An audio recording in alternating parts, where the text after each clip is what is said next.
बिस्मिल्लाहिर्रहमानिर्रहीम। अस्सलाम वालेकुम स्टूडेंट्स।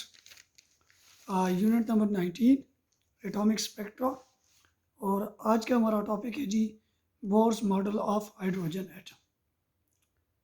स्टूडेंट्स, सबसे पहले इसके कुछ कंटेंट्स हैं हमारे पास, और कंटेंट में सबसे पहला जो कंटेंट जो हमने यहाँ पे डिस्कस करना है वो इसके हिस्टोरिकल बैकग्राउंड के ऊपर हमने बात करनी है। उसके बाद हम इसके पोस्टुलेट के ऊपर बात करेंगे, फिर एनर्जी किस तरह क्वांटाइज्ड हुई है, वेलोसिटी किस तरह है, रेडियाई किस तरह है, और लास्ट में हम एटॉमिक स्पेक्ट्रा के ऊपर बात करेंगे। तो हिस्टोरिकल बैकग्राउंड में देखा जाए, डेमोक्राइटस है सबसे पहले, इसने सबसे पहले एटम की थ्योरी को प्रपोज किया था, और उसने एक वर्ड यूज़ किया था जिसको एटमोस का नाम दिया था, मीन इंडिविजिबल। फिर उसके बाद एक साइंटिस्ट था हमारे पास, अरिस्टोटल, उसने 5 एलिमेंट्स की थ्योरी पेश की थी, यानी फायर, अर्थ, एयर, वाटर और एलिमेंट जिसको ईथर भी कहा जाता है। उसके बाद जॉन डाल्टन था। जॉन डाल्टन ने मैटर के ऊपर बात की कि matter is made up of atoms, और every element has different atoms. उसके बाद जे थॉमसन आया, इसने इलेक्ट्रॉन को डिस्कवर किया, और plum pudding model of atom को इसने प्रेजेंट किया था, यानी बादामों वाली खीर मिला जो मॉडल है उसको जे थॉमसन ने प्रेजेंट किया था। उसके बाद लॉर्ड रदरफोर्ड, इसने प्रोटॉन और न्यूक्लियस को डिस्कवर किया था। यहाँ पे सॉरी, न्यूक्लियस को इसने डिस्कवर किया था, और इसने solar system like model of atom जो है इसने प्रेजेंट किया था। यानी इसने ये कहा था कि प्रोटॉन जो है वो हमारे पास सेंटर में है और इलेक्ट्रॉन जो है वो इसके इर्द गिर्द है। फिर उसके बाद हमारे पास जेम्स चैडविक था, इसने न्यूट्रॉन को डिस्कवर किया। फिर बाद में नील बोहर आ गया, इसने एटॉमिक मॉडल को प्रेजेंट किया on the basis of D Broglie's assumptions के ऊपर, यानी ये कह सकते हैं कि on the basis of quantum mechanics इसने इसको एक्सप्लेन किया था। उसके बाद लेटेस्ट एक्सेप्टेड मॉडल आया जो हमारे पास क्वांटम मैकेनिकल मॉडल, और based upon the postulate of the quantum mechanics और वेव पार्टिकल डुअलिटी के ऊपर था। फिर इसके कुछ पोस्टुलेट आ जाते हैं जी, postulate of Bohr's atomic model. तो इसके स्टूडेंट्स टोटल 3 पोस्टुलेट्स हैं, बहुत ही मशहूर हैं। 3 पोस्टुलेट्स में सबसे पहला जो इसका पोस्टुलेट है जिसको हमने एक्सप्लेन करना है जी, कि electron bound to the nucleus in an atom can move around nucleus is certain discrete orbits without radiating. These orbits are called discrete stationary states of atom. अब यहाँ पे जो वर्ड है विदाउट रेडिएटिंग, इसको हमने थोड़ा सा एक्सप्लेन करना है। तो विदाउट रेडिएटिंग मीन रदरफोर्ड ने जो मॉडल दिया था तब डी ब्रोगली हाइपोथेसिस नहीं था, हमें नहीं पता था कि इलेक्ट्रॉन एज ए वेव भी बिहेव कर सकता है। तो एक चार्ज पार्टिकल है तो रिजॉल्व कर रहा है हमारे पास, और जो अकॉर्डिंग टू इलेक्ट्रोमैग्नेटिक थ्योरी वो एनर्जी कॉन्टीन्यूसली रेडिएट करेगा, और it will finally fall into the nucleus. अब बात गोलमोल हो गई, हम ये मानते हैं कि इलेक्ट्रॉन जो है वो रिवॉल्व करता है, बट ये नहीं मानते कि इलेक्ट्रॉन जो है वो फॉल करता है न्यूक्लियस में। रदरफोर्ड का जो मॉडल में ये जो खामियां थी, बोर ने डी ब्रोगली को स्टडी किया, और डी ब्रोगली को स्टडी करने के बाद उसने इलेक्ट्रॉन के बारे में कहा कि इलेक्ट्रॉन की हमारे पास डुअल करेक्टरिस्टिक है। इलेक्ट्रॉन जो है वो बिहेव कर रहा है एज ए वेव के तौर पे भी, और यही इलेक्ट्रॉन जो है ये हमारे पास पार्टिकल के तौर पे भी बिहेव कर रहा है। अब वेव बिहेवियर मीन इलेक्ट्रॉन अपने ऑर्बिट से बाउंड रहता है और एनर्जी रेडिएट नहीं करता। सेकंड जो उसका पोस्टुलेट था वो ये था, only those orbits are allowed for which the angular momentum is integral multiple of h by 2 pi। अब इसका मतलब क्या है, इसको अंडरस्टूड करना है। फॉर एग्जांपल हम ये कहते हैं एटम्स की दुनिया में आप हर जगह खड़े नहीं हो सकते, आप हर जगह एग्जिस्ट नहीं करते। फॉर एग्जांपल आप सोफे के ऊपर मौजूद हैं, आपने बेड के ऊपर जाना है तो आप जंप करके जाएंगे सोफ़े से बेड पे, फिर सोफ़े पे आना है तो बेड से जंप करके आएंगे सोफ़े के ऊपर। इन दोनों के बीच में आप एग्जिस्ट नहीं कर रहे। तो एटॉमिक वर्ल्ड की दुनिया में ये बात रीढ़ की हड्डी रखती है। एटम्स में कुछ जगह ऐसी होती हैं जहाँ इलेक्ट्रॉन रह सकता है, वो जगह ऐसी होती हैं जिनका एंगुलर मोमेंटम h/2 है, या इससे ज़्यादा है या इससे ट्रिपल है। इलेक्ट्रॉन की जो रिवोल्यूशन है according to right and rule कहते हैं एंगुलर मोमेंटम प्रोवाइड करता है ऑर्बिटल भी और स्पिन भी। रदरफोर्ड को आइडिया था कि electron should revolve in orbit.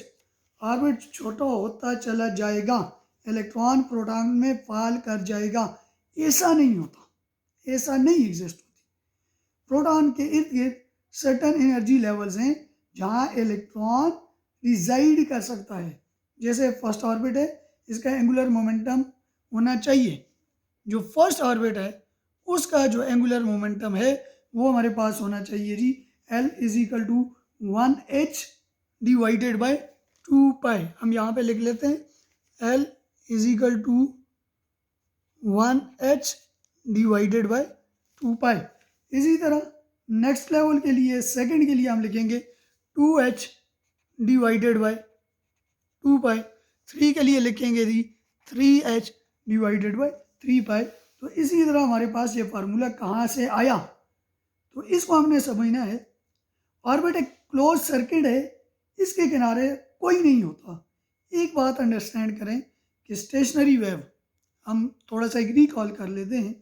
एक स्टेशनरी वेव कैसी होती है, इसमें नोड्स और एंटी नोड्स हमारे पास बनते हैं। ये जिस तरह फॉर एग्जांपल ये मेरे पास ये नोड आ गया, ये भी नोड आ गया, ये भी नोड, ये भी नोड और ये भी नोड।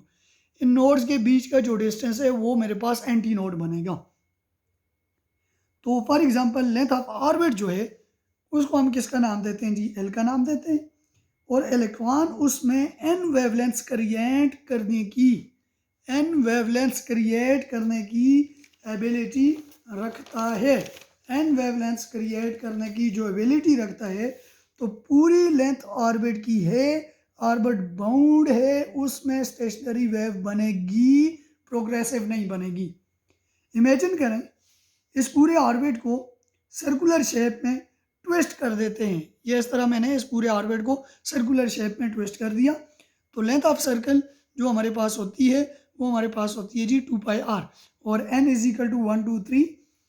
जबकि जो लेंथ हमने ली, length of the circle L = 2πr, लेकिन जो हमारे पास लेंथ है वो किसके इक्वल है जी, n लैम्डा के इक्वल है। इन दोनों को कंपेयर करते हैं, 2πr = n लैम्डा, तो यहाँ से हमारे पास वेवलेंथ आ जाएगी which is equal to 2πr divided by n। This is known as equation number 1। According to de Broglie's equation, lambda = h divided by mv। ये इक्वेशन नंबर 1 हो गई और ये वाली इक्वेशन नंबर, तो कंपेयर करते हैं जी equation number 1 and equation number 2 को। तो ये हमारे पास आ जाएगा जी 2πr divided by n = h divided by mv। अब mv इस साइड पे मल्टीप्लाई करते हैं तो हमारे पास एक इक्वेशन बनेगी mvr। 2π दूसरी साइड पे जाके डिवाइड हो जाएगा, क्रॉस मल्टीप्लिकेशन थी nh डिवाइडेड बाय 2π। और हमने एक चीज़ पढ़ी हुई है, पीछे भी पढ़ी है, कि जो मैंने पीछे भी डिस्कस किया है कि लेंथ = nh डिवाइडेड बाय 2π।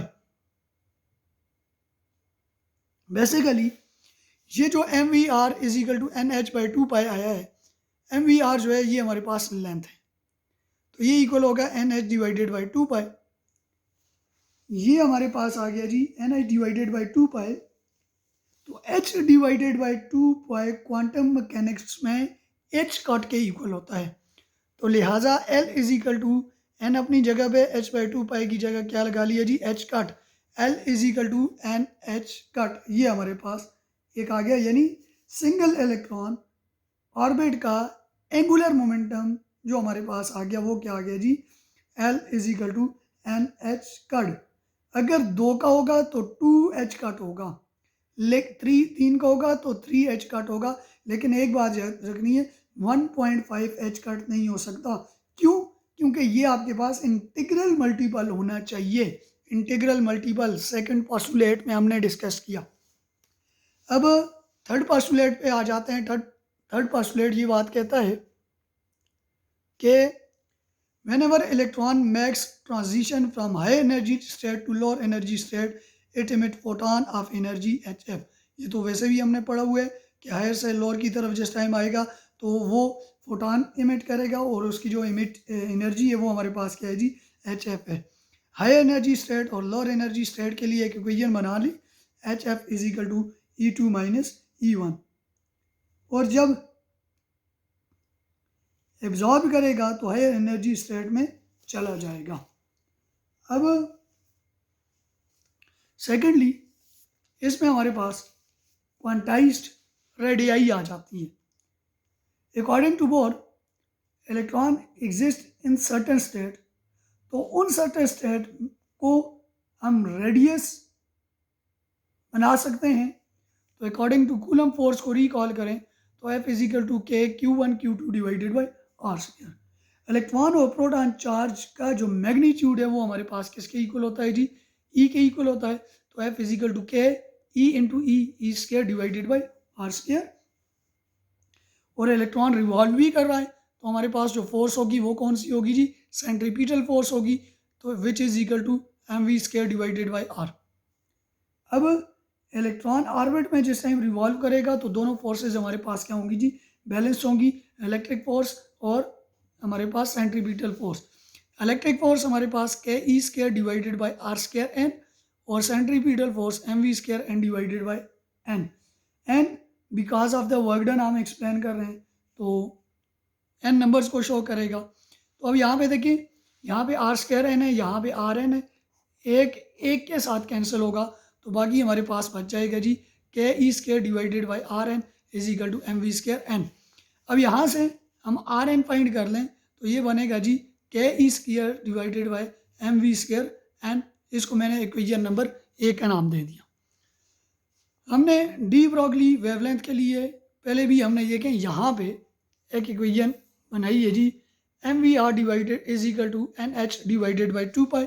इसी इक्वेशन को लेके हमने वी एन की वैल्यू फाइंड कर ली तो वी एन एम और आर एन मल्टीप्लाई हो रहा था, दूसरी साइड जाके डिवाइड हो जाएगा तो V N in is equal to N H divided by 2 pi M R N. अब हम क्या करते हैं जी, इसका स्क्वायर लेते हैं जी। जिस टाइम स्क्वायर लेंगे तो बनेगा V square N is equal to N square H square divided by 4 pi square M square R square N. अब इसको उठा के इक्वेशन नंबर 1 की में पुट करते हैं वी स्क्वायर एन की जगह। तो देखें आर एन अपनी जगह पे, के ई स्क्वायर भी अपनी जगह पे, डिवाइडेड बाय एम अपनी जगह पे, वी स्क्वायर एन की जगह वैल्यू लगा ली N square H square divided by 4 pi square M square R square N. अब R N is equal to multiply में चेंज करेंगे तो ये ऊपर जाएगा, ये नीचे आ जाएगा, तो हमारे पास हो जाएगा जी के ई स्क्वायर अपनी जगह पे, साथ मल्टीप्लाई होगा 4 pi square M square R square N divided by ये नीचे आ जाएगा आपके पास एन स्क्वायर एच स्क्वायर और यहाँ पे एम स्क्वायर था और ये साथ एम भी आएगा और ये एम एक एम को कैंसिल करेगा और इसी तरह ये एक आर एन एक आर स्क्वायर एन को यहाँ पे जी कैंसिल करेगा। तो पीछे हमारे पास इस साइड पे बचेगा लेफ्ट हैंड साइड पे 1 और राइट हैंड साइड पे बचेगा is equal to 4 pi square M R N K E square divided by N square H square. अब देखिए यहाँ से मैं आर एन फाइंड कर रहा हूँ तो R N is equal to N square H square divided by 4 pi square M K E square. Are N उसी तरह तो एन स्क्वायर हमारे पास आ जाएगा into H square divided by 4 pi square M K E square. अब यहाँ पे ये जितने भी हैं ये सारे कांस्टेंट हैं, एच पाई एम के ई ये जितने भी हैं कांस्टेंट हैं, इनकी वैल्यूज़ लगाई, वैल्यूज़ लगाने के बाद हमने इसको सॉल्व किया तो सॉल्व करेंगे कि रिजल्ट में हमारे पास आया R N is equal to N square तो 0.053 नैनोमीटर। आगे इसको नैनोमीटर को थोड़ा सा और अगर हम एक्सप्लेन करें तो ये हमारे पास बन जाएगा जी R N is equal to N square into 0.053 nanometre की जगह हमने यूनिट लगा लिया जी एंगस्ट्रॉम। ये radius of the first orbit हमारे पास आ गया। तो अब अगर मैं इसको लिखूँ R naught is equal to 0.53 angstrom, तो R naught is equal to 1। इसी तरह R two is equal to देखें एन स्क्र, 2 का स्क्र क्या बनेगा 4 मल्टीप्लाई बाई 0.53 एंगस्ट्रॉम, 3 होगा तो 3 का स्क्र क्या बनेगा, इस फार्मूला में लगाएं तो 9 मल्टीप्लाई बाई 0.53 एंगस्ट्रॉम। अगर आर 4 होगा तो 4 का स्क्र 16 मल्टीप्लाई बाई 0.53 एंगस्ट्रॉम, और इसी तरह चलता रहेगा। तो जर्नल फार्मूला क्या बनेगा हमारे पास, R N is equal to N square R naught, ये हमारे पास इसका जर्नल फार्मूला आ गया। अब हमने स्टूडेंट्स क्वांटाइज्ड वेलोसिटी पे बात करनी है जी। तो क्वांटाइज्ड वेलोसिटी में स्टूडेंट्स हमारे पास एक इक्वेशन हमने ली, R N is equal to N square H square divided by, already इस पे बात हो चुकी है, 4 pi square M K E square, इसको मैंने ए का नाम दिया।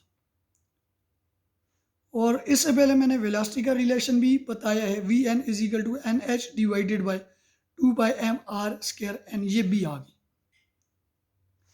अब ए वाली इक्वेशन को, आर एन को यहाँ से उठा के बी इक्वेशन में आर स्क्र एन जहाँ पे आ रहा है वहाँ पे हम पुट करते हैं, तो हमारे पास बनेगी V N is equal to N H अपनी जगह पे डिवाइडेड बाई 2 पाई एम भी अपनी जगह पे, और आर स्क्र एन की जगह लगा लिया N square H square divided by 4 pi square M K E square. तो मल्टीप्लाई में ये ऊपर चला जाएगा, तो V N is equal to N H के साथ मल्टीप्लाई होगा ये वाला 4 pi square M K E square divided by, ये डिवाइड में आ जाएगा 2 पाई एम और एन स्क्र एच स्क्र हमारे पास आ गया।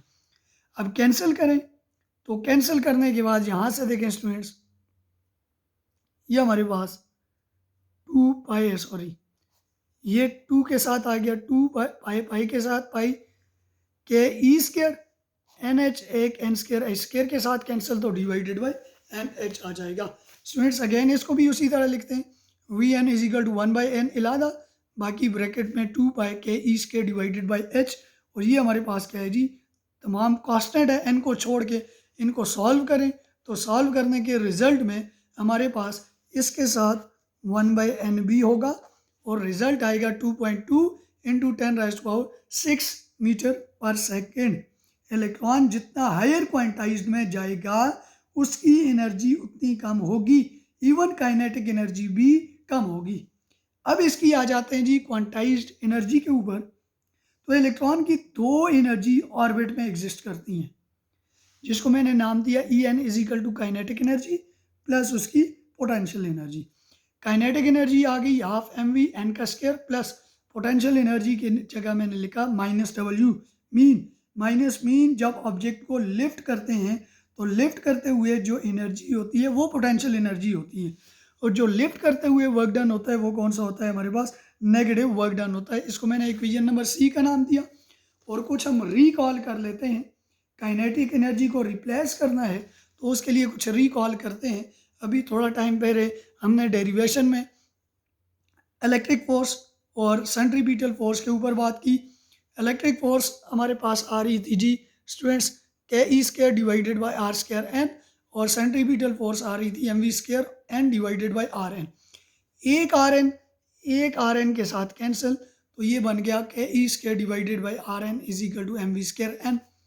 अब मैंने इस साइड पे 1/2 बनाना है, 1/2 बनाने के लिए दोनों साइड 2 पे डिवाइड करूंगा, तो हो जाएगा K E square divided by 2 R N is equal to half M V square N, इसको 1 का नाम दिया। अब यहाँ पे देखिए half M V square N की जगह मैंने इसको पुट करना है बाद में। पहले पोटेंशियल एनर्जी के लिए हम देख लेते हैं स्टूडेंट्स। तो फॉर पोटेंशियल एनर्जी हमें पता है वर्क डन इक्वल होता है जी फोर्स इनटू डिस्प्लेसमेंट। कौन सी फोर्स है, इलेक्ट्रिक फोर्स है, which is equal to K E square divided by R square N, और जो डिस्टेंस है वो किसके इक्वल है, आर एन के इक्वल है।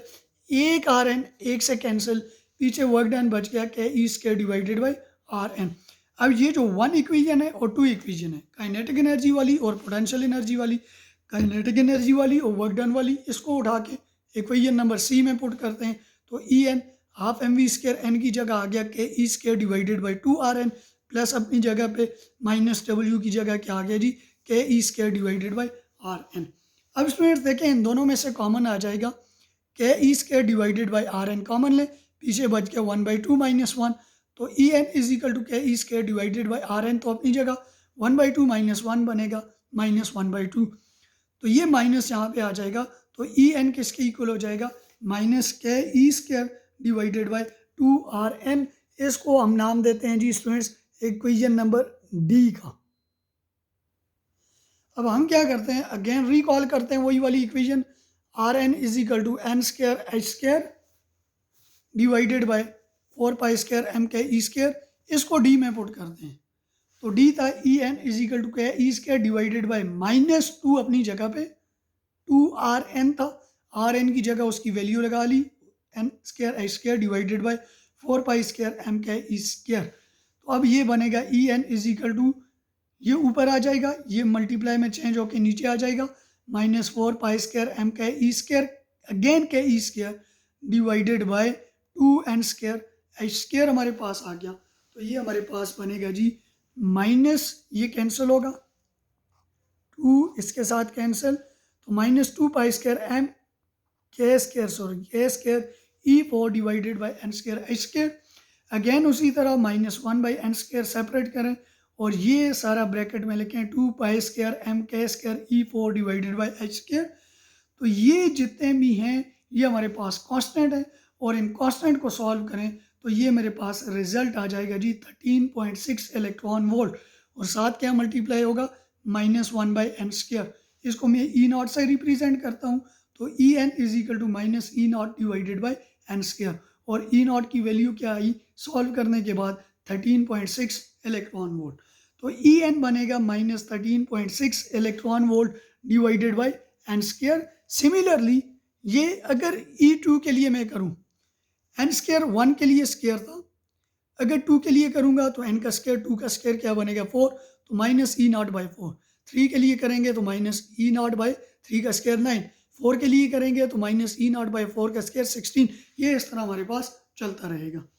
अब स्टूडेंट्स इसका जो जर्नलाइज्ड फार्मूला हमारे पास बन रहा है, जर्नलाइज्ड फार्मूला है जी En is equal to -E naught divided by N square, तो ये अब क्वेश्चन ये है कि यहाँ पे एनर्जी बढ़ रही है या हमारे पास कम हो रही है, तो जब हायर स्टेट में जाती है तो इलेक्ट्रॉन की एनर्जी बढ़ती है। फिर इस पे बात कर लेते हैं जी एटॉमिक स्पेक्ट्रा के ऊपर।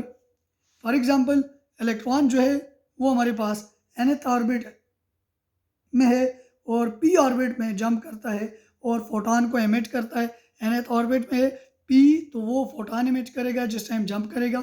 ये मैंने एक डायग्राम सी छोटी सी बनाई है, ये मेरे पास एक लेवल्स हैं, जिस टाइम n1 था तो उसकी जो हमने फाइंड की 13.6 थी, n2 के ऊपर -3.4, n3 के ऊपर -1.5, तो ये इस तरह कम होती रही। तो हमने स्टार्ट में एक बात लिखी थी HF इज इक्वल टू जो फोटॉन वो एमिट करेगा, तो n ऑर्बिट से p ऑर्बिट में आ रहा है तो इलेक्ट्रॉन जो उसकी nth ऑर्बिट में जो एनर्जी है -p ऑर्बिट की एनर्जी, तो h अपनी जगह पे, f हमें पता है c बाई लेमडा के इक्वल होता है, तो n में जो उसकी एनर्जी है वो हमारे पास है जी, ये हमने यहाँ पे फाइंड की हुई है -E naught by N square, और p में ये हो जाएगा -E naught by P square, तो ये माइनस इंटू माइनस प्लस बनेगा, तो हम इसको तरतीब से लिखें तो HC divided by lambda is equal to E naught by P square -E naught by N square. HC by lambda E naught common लें, पीछे बचेगा जी 1 by P square -1 by N square, तो 1 बाई लेमडा लें तो HC दूसरी side जाके divide हो जाएगा, तो E naught by HC into 1 by P square -1 by N square, 1 by lambda is equal to, ये जो E नॉट बाई HC है इसको रेडबर्ग कांस्टेंट का नाम देते हैं, RH से रिप्रेजेंट किया जाता है 1 by P square -1 by N square, और RH किसके इक्वल है E नॉट बाई HC, और RH की जो वैल्यू हमारे पास आती है वो आती है जी 1.0974 इंटू 10⁻⁷। अब इसके साथ अगर एक्साइटेशन एनर्जी को एक्सप्लेन करें तो इलेक्ट्रॉन को फॉर एग्जांपल 1 से 5th ऑर्बिट में भेजना है या सेकंड से 4 ऑर्बिट में भेजना है, मीन इलेक्ट्रॉन रहेगा एटम में बट अपनी एनर्जी चेंज करेगा, तो एक्साइटेशन का जो फार्मूला होगा वो होगा जी En माइनस EP, और इसके साथ हमारे पास आयनाइजेशन एनर्जी आएगी, मीन इलेक्ट्रॉन को एटम से निकाल दिया जाए, इन्फिनिटी स्टेट में भेजना है, तब आयनाइजेशन होगी ई इन्फिनिटी माइनस ई पी। और हमें पता है ई इन्फिनिटी किसके इक्वल होता है जी, हमारे पास 0 के इक्वल होता है। ये था स्टूडेंट्स आज का हमारा topic bourse model of hydrogen atom. इसमें हमने उसकी एनर्जी को भी एक्सप्लेन किया, उसकी वेलोसिटी को भी एक्सप्लेन किया और उसकी रेडियाई को भी एक्सप्लेन किया। स्टूडेंट्स इससे रिलेटेड कोई क्वेश्चन भी हो तो आप मुझसे पूछ सकते हैं। थैंक यू, अल्लाह हाफिज़।